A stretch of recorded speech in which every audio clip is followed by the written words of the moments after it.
Canada, Germany, France, New Zealand, the United States, all over the place, people are rallying behind a movement in Canada of the working class. It is a classical revolutionary struggle. That's what we're seeing. There's no doubt about it. You know, those people on the left who are protesting against this or disagree with this have lost all their bearings, because this is clearly a display of working class power. Not a trade union saying come out and strike, let's negotiate with the bosses, but a grassroots movement of the working class. And there was a young black woman I saw this morning who spoke at a demonstration yesterday in New York. And she said, and I agree with her 100%, it was a marvellous speech, straight from the heart. And she said, if somebody wants to push something inside your body without your consent, normally that is called rape. Right? And yet it is exactly what the governments around the world, in particular the mandate in Canada, the laws in Switzerland, in Austria, the mandate they tried to pass in Britain, that's what they're saying. They have a right to stab you in the arm and stick something in your body without your consent, on pain of losing your job, losing your livelihood, losing your future. And for example, nowadays they got this, now that the British government now is withdrawing, the great withdrawal I call it, or unwinding. I mean, you remember this week Keir Starmer was outside Scotland Yard. That traitor! And outside, terrorist, outside Scotland Yard. And someone shouted traitor. And someone shouted out, as some people do on these demos, you know, pedo protector. And then Wilsey came out with really very great, I mean, I couldn't have done better myself. You know, what about the working class? Where you represent the working class? Well, he came out with that stuff. And then suddenly, this gang of police officers surrounding our great Keir Starmer, they made a mob. How many people were in the mob? Less people than that group over at Speaker's Corner. Right? Are they a mob? There were no more people than here. Are we a mob? No. Those people who are advocating these type of policies, the question is, why are they doing it? I've been looking into this. I'm doing research. I'm writing about this. I've been doing so for a month and a half now, for the purpose of explaining why the dynamics we are seeing today. What are they about? Why have the intellectual classes, those with university degrees, those in the labour movement, those people who call themselves Marxists, I'd say they're erstwhile Marxists, those people, why are they all supportive of this madness? Because what social grouping do they come from? If you ask yourself, they tend to be university lecturers, school teachers, health service professionals, doctors, scientists, judges, officials. Well, it's not just that, it's more the lower level than that. I think the Eton, you know, Boris Johnson's natural inclination was to oppose this, but he changed his position under pressure from this entire layer of bureaucrats, and they are public sector bureaucrats. Right. And these public sector bureaucrats lost their position of authority under what they call the neoliberal era, when privatization was the norm. So they attacked the public sector, and the labour movement was weakened. The trade union leaders are also of the same ilk. From a period of long economic boom after the Second World War, there was a large-scale bureaucracy created under capitalism, which was a public sector bureaucracy which had large numbers of workers working for it. And what is the motivation of such a bureaucracy? We know the motivation of a profit-making enterprise. So if you're running the Speaker's Corner Cafe, it's a private enterprise. They saw there's not enough people here. The guy calls up and says, go home. Otherwise you're going to cost me more money than running the shop. You can go home today. So the guys go, oh, okay, we go home. So they save themselves some money. Whereas the police, they're a public sector bureaucracy. They're told Go to work on Sunday at Speaker's Corner and you'll get time and a half or double pay to sit in a car all day long at Speaker's Corner and play on Facebook. Easy money. And so they make easy money, and they want to come to Speaker's Corner on a Sunday afternoon when it's raining and there's no one here, so they can sit around and do nothing all day. Sit in a car and eat donuts. And of course, or send each other some comments. I won't make an extra jab at the police at the moment. And the consequence of that is a public sector bureaucracy. Its internal motivation is the self-expansion of that public sector bureaucracy. Right. A university department head wants to expand his department, wants to get some extra funds in, some resources, either from a private or public sector bureaucracy.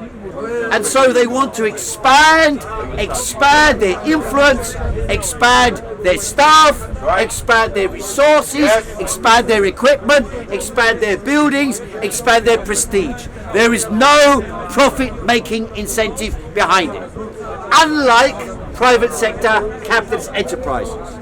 So what happened is that the big pharma industry and the big tech industry, the tech industry in any case, for more than 2 decades, has been pumped up,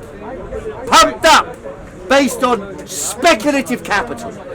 They never actually really made that much profits. Now, only recently. Most of their profits initially were from rising stock market prices. It was the speculation. Surely in future one day, Facebook will have everyone's eye in the world on it. And so the price of Facebook shares went up. It was a gambling casino mindset that raised these companies up into the stratosphere. Right. Elon Musk's company, Tesla, was not making any money.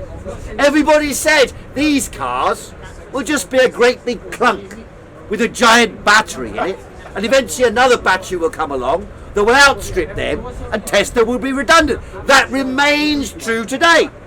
But because the stock market price went through the roof, and he could market himself as a genius that no other person on earth could compare with. And so more and more money went their way, and eventually some of that money can make more money. The way he's made money now is what? SpaceX. What is SpaceX about? On the one side, he wants to send rockets, private rockets, into the heavens for no purpose whatsoever apart from prestige. But the other thing he's done is he's conquered low Earth satellites. And those low Earth satellites, there are so many of them now, belonging to SpaceX, that it's believed that they will never be able, other countries will never be able to run those satellite communications. And therefore those satellites that observe the Earth, that control the traffic, that control a lot of the communications technology, they will be in command of what happens on Earth. And so the idea that these companies are genuine, normal, capitalist, profit-making companies was not true. They developed as a result of speculation. They managed to acquire a lot of money from speculation. The 10 biggest companies in the world today, tech companies, have got more money per year as turnover than the United States economy. And therefore, and even though they got no army, they got no police force, they got no judiciary, they don't have to pay for education, they don't have to pay for healthcare, they have no responsibility, they pay hardly any taxes, they have enormous power over the world. I used to be in a group, a revolutionary Marxist group. And the revolutionary Marxist group, boo, traitor, and the revolutionary Marxist group, how did we operate? Well, we always said the capitalist system is a profit-making system, and its power, its control is the state, and the state looks out for troublemakers to defeat them. They want to break the power of the unions, they want to undermine the lefties. Look at Jeremy Corbyn, you see. You say, like him or don't like him, there's no doubt they grabbed him and they knocked him from one wall to the other. You look at Keir Starmer. They defend him everywhere they go. When someone shouted at Jeremy Corbyn They all cheered them on. Oh look, someone shouted at Jeremy Corbyn, called him an anti-Semite, stoked up, called him a terrorist, right? They called him every name under the bloody sun. That's right. And all the journalists joined in, right? Because they didn't think he was reliable. He wasn't completely stable for them. Maybe he'll shift a bit out of their agenda. Actually, he was made to shift every single change they eventually started jumping along. Particularly helped by this guy called John McDonald, who was the chief traitor within the Labour, within Jeremy Corbyn's entourage. But then, and it was John McDonald who brought in Keir Starmer, right? He's the man who'll calm things down. So we brought Keir Starmer in, head of the former CPS, another utter bureaucrat. Why are they promoting Starmer like that? Because he's just the same as Justin Trudeau. That's right. He's just the same as Macron. That's right. An institutional agent of big business and big pharma and big tech and of the state apparatus. And of course, we as Marxists, we used to prepare. It was from Lenin. He said, you have to watch out. They got to underneath the cover of democracy, they've got a dictatorship. And we've seen that in the last 2 years. Under the cover. As soon as you strip away the democracy for a minute, there's nothing left. A meeting on Zoom and police officers coming and harassing you. Yeah, that's right. And so this was the reality. So we prepared for that, doing underground work. We prepared to shift from open work to underground work. We would hide what we're doing. We would try and distract their attention. Tell them we're going there when we're going there. And then you could check up, You might even in a meeting say you're going there and check up if someone's a spy inside your meeting. So you had to do that because the state was very powerful and you had to break it. Well, how much more so if you're a multi-millionaire or a multi-billionaire and you can call a conference of wine, dine and entertain the elite. And there is some truth in this idea of the paedophile networks. Epstein, look at him. He knew every single world leader pretty much, every player, mover and shaker, he knew them all. And they all went to his island, right? To the Lolita Express. Nearly all of them went there. So surely there's some reason why these connections were happening. It's because these elites, they come together in a network. And if you're Klaus Schwab, you can bring these people together. You've got paid employees spending 24 hours a day employed by you to bring these networks together and to push your agenda. They've got a whole network of people paid and all. Extinction Rebellion. We thought this was a genuine protest, but I went down there when they had their protest. All these flags, suddenly from nowhere, all these flags with a symbol and a cross through it. All the same colour. In the middle of Marble Arch.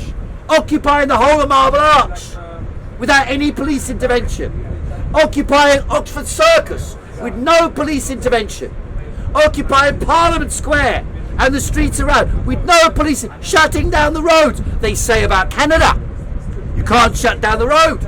But when Extinction Rebellion appeared, all of a sudden all the roads were closed and all these famous people appeared and said, we sympathise with you. Big business leaders came. Paul Polman from Unilever, probably one of the biggest wasteful plastics producers in the world. Mark Carney, Governor of the Bank of England. All of a sudden they are champions of the environment. And they meet up with their beloved Greta Thunberg and they declare, yes, you're so militant, you're so determined. And Greta Thunberg, I know you're a little bit small so I'll call you and I'll compare you. So she stood outside the Parliament on her own and all of a sudden was world news. How many times have one person, you got people homeless for 30 years in London, sleeping on the streets. No one takes a photograph of them and says they got a problem. No one says let's have a war on homelessness. In fact, in March 2020, homelessness was abolished all of a sudden. Remember? All the hotels opened up, all the homeless taken off the streets. Suddenly they were out on the street again in the summer of 22. Now they're everywhere you go. Right? You say you can't cure, you could cure homeless overnight. Of course you can. And yet, Greta Thunberg came, sat on the street outside Parliament. The whole world suddenly, she's famous, she's hero, she's giant. She come to London, speak in Marble Arch. Stand up for science, remember? for science, they said.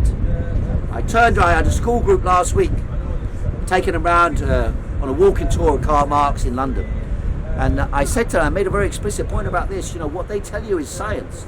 Never believe a word. The starting point of science is critical assessment of what you're saying. That's right. The starting point of a scientist is what I'm saying wrong? That's right. And I'll ask again and again, is what I'm saying wrong? That's the question you have to ask yourself. Anyone who claims to be a scientist. Starting point is what I'm saying wrong. How can I disprove what I've just said? That's right.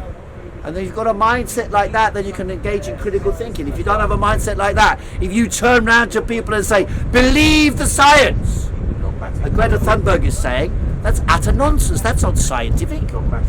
Scientific is question the science. That's right. Question everything and question the science. Question your own science. Question your own research. Question your own thinking. Absolutely. Otherwise you're never going to progress at all. How could you ever make any progress? The Catholic Church, they said the universe was held together by celestial orbs in the sky. And that was held for 1,000 years. The truth, the universal, unchallengeable truth. When Galileo confirmed Copernicus' theory, by staring up at the heavens with a telescope, he showed that the Earth moves around the sun rather than the sun around the Earth. But throughout history, people have thought the sun moves around the Earth. That's what I see. It's bound to be, because the sun's moving. It's moving around the Earth. So you see, the exact opposite of reality. But we believe this for the majority of human history. It was actually quite useful to believe that for a period of time. It helped us to navigate the world. Just the same as very simple things that we take for granted, that we call axiomatic truths. And I said this to the school group the other day. Like 2 and 2 is 4. 2 and 2 is 4. Indisputable, isn't it? But it's not indisputable. Eric is Eric. Sorry, I can't remember your name. Louis is Louis. So to assume these are two men, but two men and two men, well, is 2 and 2 4? Are they the same? They're not the same. Okay, so let's take something else, because the human beings are all different from each other, aren't they? Okay, one great here and one great here. One great here, the two greats here. 2 and 2 are 4, yes, we can add them up, that's 2 and 2 are 4. But are they the same? They're not the same. Nothing in the universe is the same as anything else. Otherwise it would be in exactly the same place at exactly the same time, always, and be composed of the same stuff, always. So in other words, it wouldn't exist, because it'd be where something else is. And therefore, this is merely a useful tool to say 2 and 2 is 4. It's a very useful tool. Allows us to build buildings, make cars, make scientific experiments, make chemistry, make grates. Allows us to count things. Why do you think we got these numbers from? Where do you think they come from? 1, 2, 3, 4, 5. They come from our hands. They're approximations of the human being to the finger. That's where they come from. That's where the numbers come from. So even the numbers themselves. And then one of the students turned around, he was a clever kid.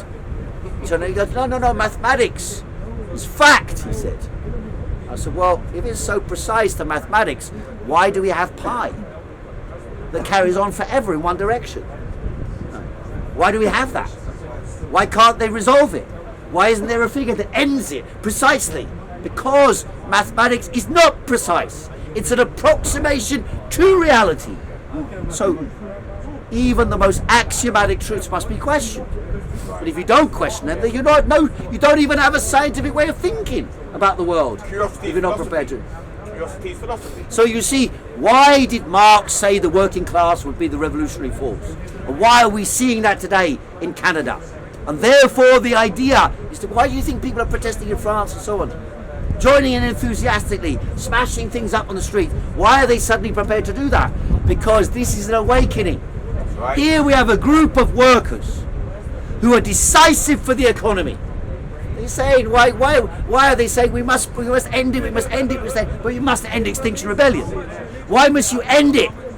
Because the economy is collapsing, because the couple of workers have blocked off the bridge. Right? And because they're not delivering. That shows the power of the working class.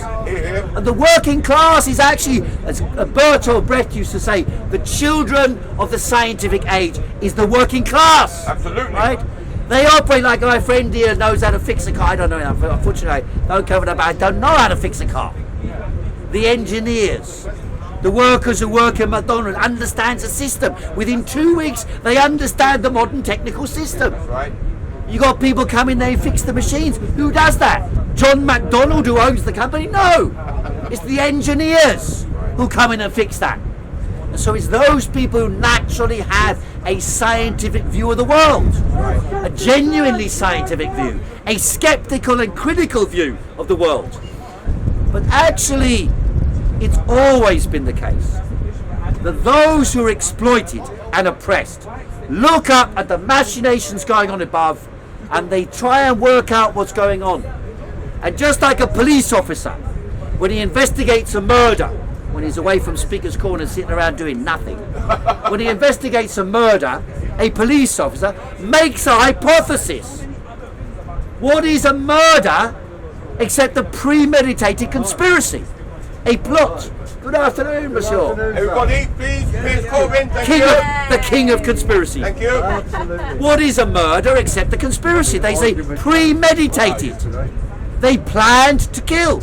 We watch Sherlock Holmes. We watch detective shows.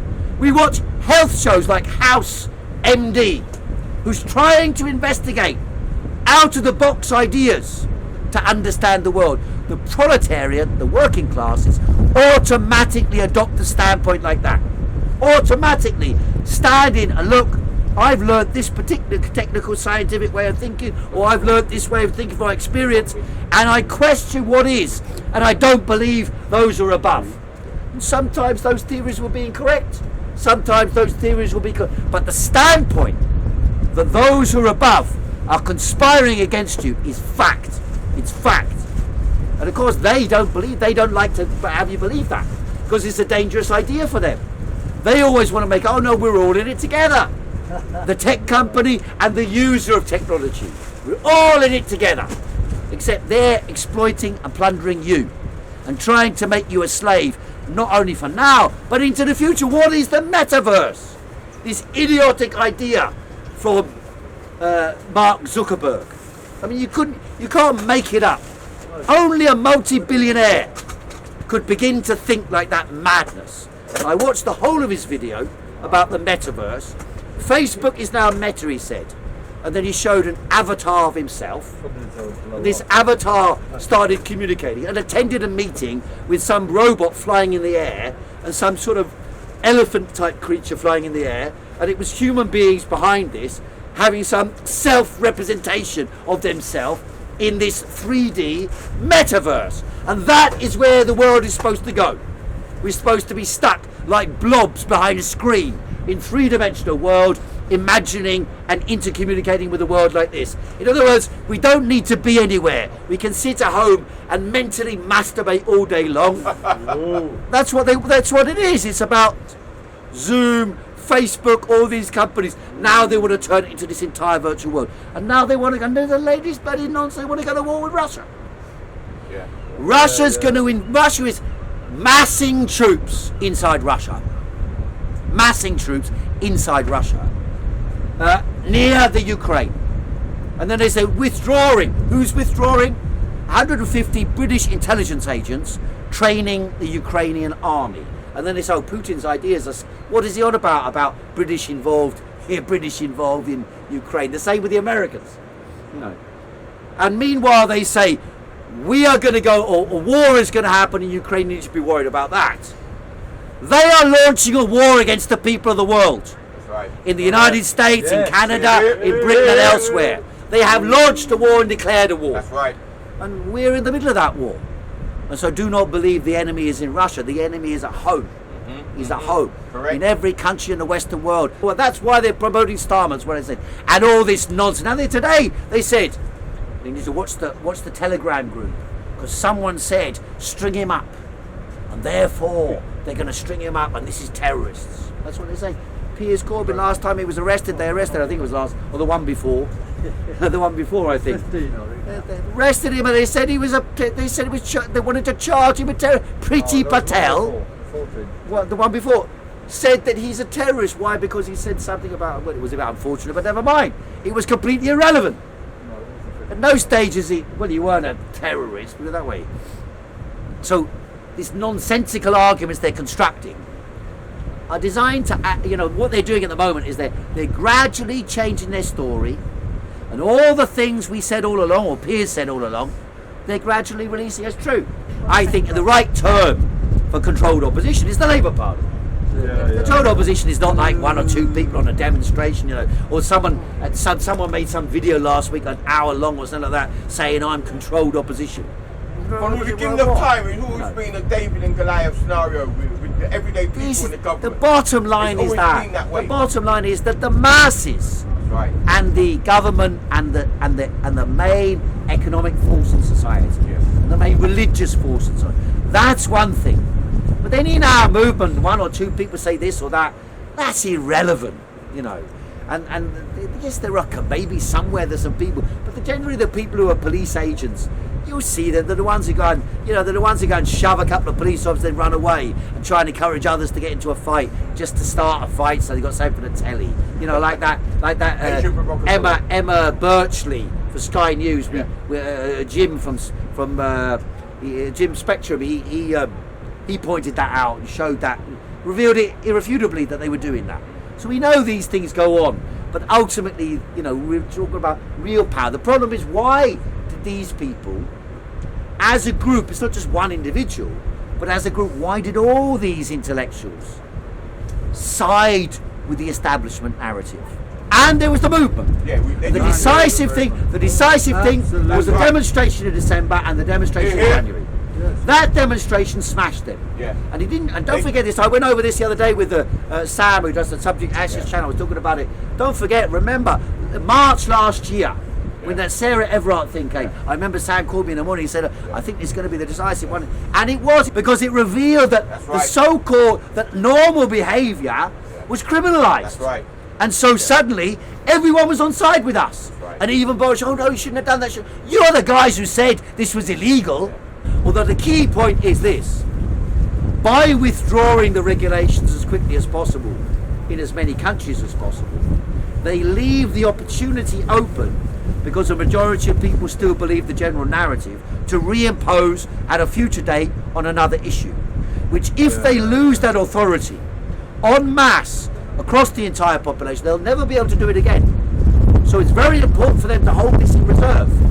But of course, the truckers movement, you see, the problem is this, is they don't control the narrative. I was saying to someone a few minutes ago, the Marxists, they looked at the history of struggle, and they tend to find, in a boom, at the very peak of the boom, you tend to get a lot of unrest.